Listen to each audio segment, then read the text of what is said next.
Welcome back to World Report. Well, there is major progress coming out of Washington on stalled gun control legislation. A Democratic and a Republican senator have forged a compromise to expand background checks to include sales at gun shows and on the internet. The Senate is expected to begin debating the measure today, but 14 Republican senators plan to filibuster to stall the process. Two senators, one Republican and one Democrat, brokered a bipartisan deal which boosted White House hopes for a firearms control law. The deal would expand criminal background checks for buyers to include gun shows and online sales.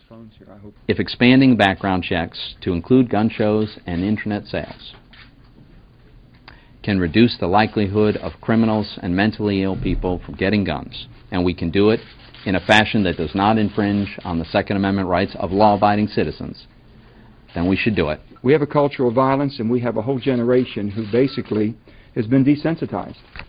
And if you go around and talk to the young people today, it just is what it is, and we've got to find out how we can change and reverse that. The bipartisan agreement is a step forward for the White House, but it falls short of Barack Obama's proposal for universal background checks. The U.S. president said much work still remains on the issue of gun control.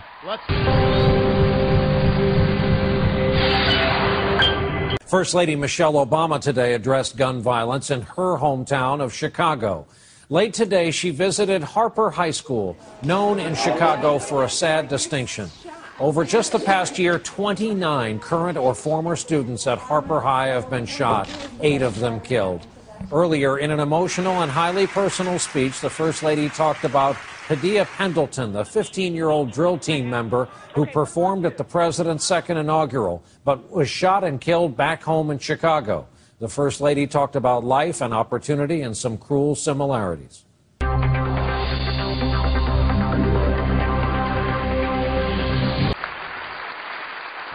Speaking at a fundraising event in Chicago, Mrs. Obama often made reference to Hadia Pendleton. The 15-year-old girl was killed at a Chicago park shortly after performing at President Barack Obama's inauguration. Having attended her funeral, the First Lady echoed her husband's concerns about gun violence.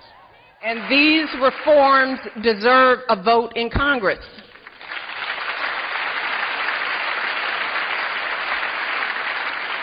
As he said, we can't stop all the violence in the world. But if there is even one thing we can do, even one step we can take to save another child or another parent from the grief that's visited families like Hadia's and so many others here today, then don't we have an obligation to try?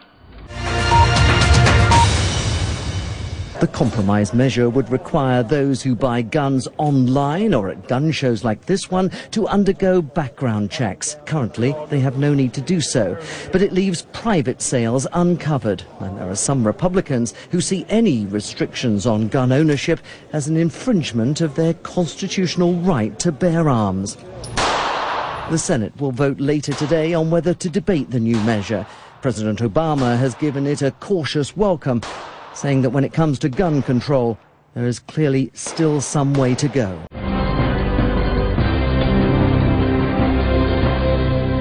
More and more Americans have been talking about gun control since the shooting in December at an elementary school in Connecticut. The gunman killed 20 children and 6 staff members.